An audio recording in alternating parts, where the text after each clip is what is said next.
মোহাম্মদ জাফরুল্লাহ।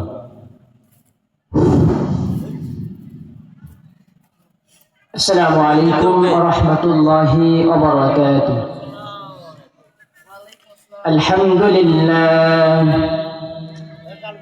আলহামদুলিল্লাহ নাহমাদুহু ওয়া নাস্তাঈনুহু ওয়া নাস্তাগফিরুহু ওয়া নাউযু বিল্লাহি মিন শুরুরি আনফুসিনা ওয়া মিন সাইয়্যাতি আ'মালিনা। من يهده الله فلا مضل له ومن يضلله فلا هادي له ونشهد أن لا إله إلا الله وحده لا شريك له ونشهد أن سيدنا وحبيبنا ومولانا محمدا عبده ورسوله الذي أرسله بالحق بشيرا ونذيرا وداعيا إلى الله بإذنه وسراجا منيرا. فقد قال الله تعالى في كلامه المجيد وفي فرقانه الحميد: أعوذ بالله من الشيطان الرجيم. بسم الله الرحمن الرحيم. ألم نجعل الأرض مهادا والجبال أوتادا. صدقت يا رب العالمين، أو كما قال النبي عليه الصلاة والسلام.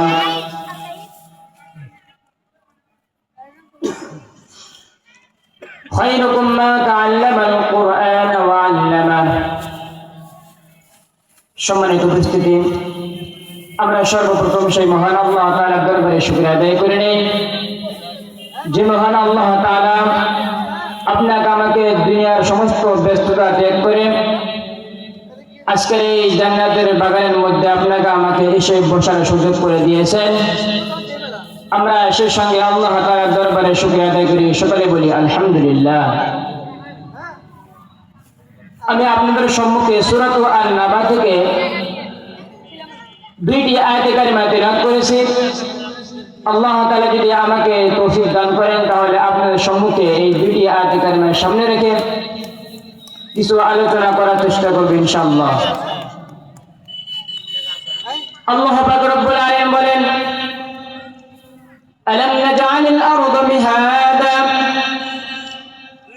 আল্লাহ পাক রব্বুল আলামিন, আমরা যারা এই দুনিয়ায় যে আমরা এই ভূমিকার মধ্যে আমরা বসবাস করি, আমরা যে দুনিয়ায় আল্লাহ তাআলার গোলামি করি, আমরা যে ভূমিকার মধ্যে আল্লাহ তাআলার দাসত্ব করি, আল্লাহ পাক রব্বুল আলামিন এই আয়াতের মধ্যে আপনাকে আমাকে এইটাই মেসেজ দিয়েছেন যে আলাম নাজআলিল আরদা মিহাদা।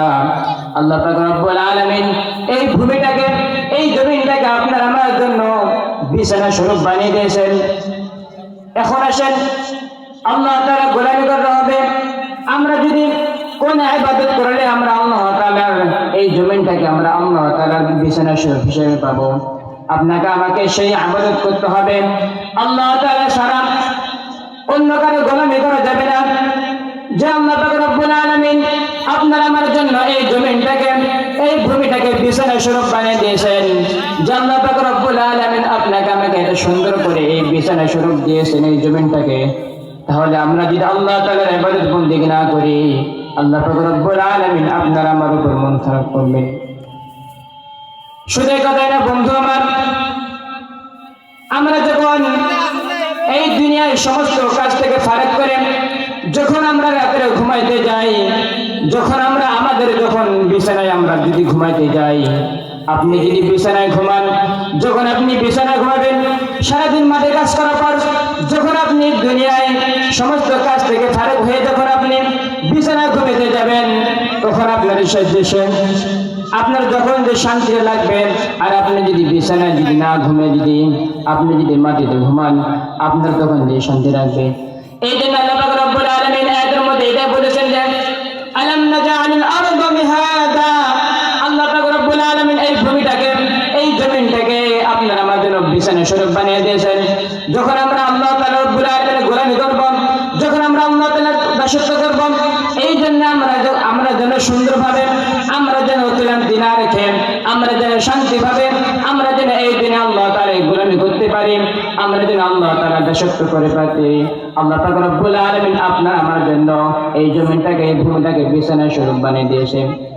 আর আমরা এই দিনে এসে আমরা এই দিনে প্রেরণ করেন আল্লাহ তাআলাকে এমন ভাবে ভুলে গেছি, আমরা আল্লাহ তাআলার কাছ থেকে এমন ভাবে পৃথক হয়েছি, আমরা মনে করি আল্লাহ পাক রব্বুল আলামিন আপনাকে আমাকে এই দিনে প্রেরণ করে নাই। আমরা এটা মনে করি যে আল্লাহ পাক রব্বুল আলামিন আপনাকে আমাকে এই দিনে সৃষ্টি করে নাই, যে আল্লাহ পাক রব্বুল আলামিন আপনাকে আমাকে এই জমিনটা এত সুন্দর করে বিছানা রূপে বানিয়ে দিলেন। আমরা যদি সেই মহান আল্লাহ তাআলার গোলামি না করি, আমরা যদি আল্লাহ পাক রব্বুল আলামিনের ইবাদতের মধ্যে যদি আমরা মাশগুল না থাকি, আমরা যখন এই দুনিয়া ছেড়ে যখন আমরা এই দুনিয়া ছেড়ে অন্ধকার কবরের মধ্যে চলে যাব, তখন আপনার আমার কি অবস্থা হবে সেই কবরের মধ্যে। আল্লাহ পাক রব্বুল আলামিন তার আয়াতের মধ্যে বলেন ওয়াল জিবাল আওতাদা, আল্লাহ পাক রব্বুল আলামিন বিভিন্ন পাহাড় সৃষ্টি করেছে এই জমিনের প্রাক হিসাবে। আমরা যখন এই দুনিয়ায় কোনো ঘর, যখন আমরা এই দুনিয়ায় কোনো রুম তৈরি করতে যাব, যখন আমরা এই দুনিয়ায় কোনো রুম তৈরি করতে যাব, ওই রুমের মধ্যে যদি আপনার আমার ওই রুমটা যদি তৈরি করতে যদি পিলার থাকে 10টা, আপনি আমি যদি সেই পিলারের 10টা জায়গায় যদি আমরা যদি একটা পিলার কম দেই, যখন আমরা সেই ঘরটা তৈরি করব, যখন আমরা সেই রুমটা তৈরি করব, তখন আপনার আমার সেই রুমটা তৈরি হয়ে যাবে। কিন্তু মুসলমান বান্দা আমার শুধু একটা ঘরের জন্য 10টা পিলারের জায়গায় শুধু আমরা একটা পিলার কম দেওয়ার কারণে যখন আল্লাহ পাক রব্বুল আলামিন এই দুনিয়ায় যখন বাতাস দিবেন, এই দুনিয়ায় যখন বাতাস রূপে একটা বিভিন্ন প্রকার সমষ্টি দিবেন, সেই বাতাসের কারণে আপনি আমি যে সেই রুমটা তৈরি করেছিলাম, এই রুমটা সেই বাতাসে ভেঙে চুরমার হয়ে যাবে। তাহলে আল্লাহ পাক রব্বুল আলামিন এই জমিটা স্থির থাকার জন্য, এই জমিটা সুন্দরভাবে যেন মানুষেরা গোলামি করার জন্য, মানুষেরা যেন এই দুনিয়ায় ইবাদত করতে পারে, আল্লাহ পাক রব্বুল আলামিন বিভিন্ন পারে তৈরি করেছেন, যেন এই জমিটা কোনো সমস্যা না হয়, যেন এই জমিটা সুন্দরভাবে এই দুনিয়া থাকতে পারে। আল্লাহ পাক রব্বুল আলামিন এই দুনিয়া বিভিন্ন প্রকার পাহাড় সৃষ্টি করেছেন প্রাক হিসাবে।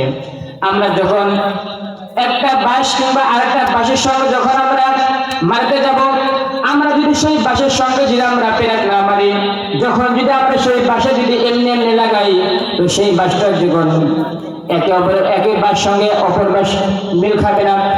এরকম ভাবে যখন আমরা সেই বাঁশের সঙ্গে একটা পেরাক মারবো কিংবা 2টা পেরাক মারবো, তখন সেই বাঁশটা অপর বাঁশের সঙ্গে মিল খাবে।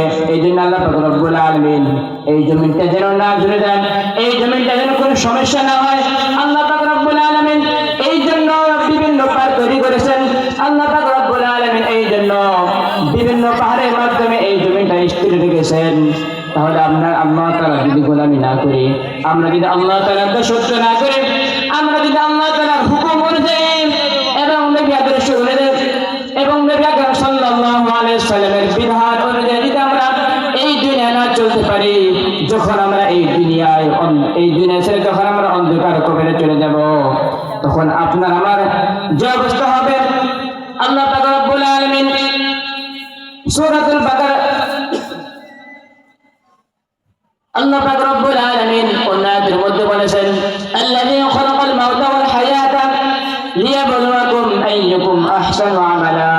আল্লাহ পাক রব্বুল আলামিন আপনাকে আমাকে এই দুনিয়া সৃষ্টি করেছেন পরীক্ষা করার জন্য। এখন আসেন পরীক্ষা আবার আপনার আমার কি বিষয় না হবে, আপনি আমি এই দুনিয়ায় এসে কোন শিক্ষায় শিক্ষিত হলেন, কোন শিক্ষা এই দুনিয়ায় এসে আমরা অর্জন করলেন, আমরা আল্লাহ তাআলার কবরে গিয়ে আমরা যে প্রশ্নগুলো রয়েছে আমরা আল্লাহ তাআলা সেই প্রশ্নগুলোর উত্তর দিতে পারবো। আপনাকে আমাকে এই দুনিয়ায় এসে আল্লাহ তাআলার সেই শিক্ষায় শিক্ষিত হতে হবে। আর আপনি আমি যদি এই দুনিয়ায় এসে আল্লাহ তাআলার বিধান ছেড়েন এবং নবী আকরাম সাল্লাল্লাহু আলাইহি ওয়াসাল্লামের আদর্শ ছেড়ে যদি আমরা এই দুনিয়ার বিভিন্ন নেতার পিছনে ঘুরে বেড়াই, আমরা যদি এই দুনিয়ার বিভিন্ন মেম্বার চেয়ারম্যানের পিছনে ঘুরে বেড়াই, যখন আপনি আমি এই দুনিয়া ছেড়ে অন্ধকার কবরে চলে যাব, যখন আপনি আমি এই দুনিয়া ছেড়ে কবরে চলে যাব, আল্লাহ পাক রব্বুল আলামিন এটা বলে দিয়েছেন যে এই বান্দাগণ তোমরা দুনিয়ায় গিয়ে যে ব্যক্তিকে অনুসরণ করবা, যে ব্যক্তির অনুযায়ী কথা শুনবা, যে ব্যক্তির কথা মতো তোমরা এই দিনে চলাফেরা করবা, কাল কিয়ামতের ময়দানে কঠিন যখন বিচার না হবে, আল্লাহ পাক রব্বুল আলামিন সেই ব্যক্তির সঙ্গে আপনাকে আমাকে যদি আমরা এই দুনিয়ায় নবী আকরাম সাল্লাল্লাহু আলাইহি ওয়াসাল্লামের আদর্শ অনুযায়ী যদি আমরা এই দিনে চলতে পারি, তাহলে আমরা অবশ্যই জান্নাতের মধ্যে যেতে পারবো।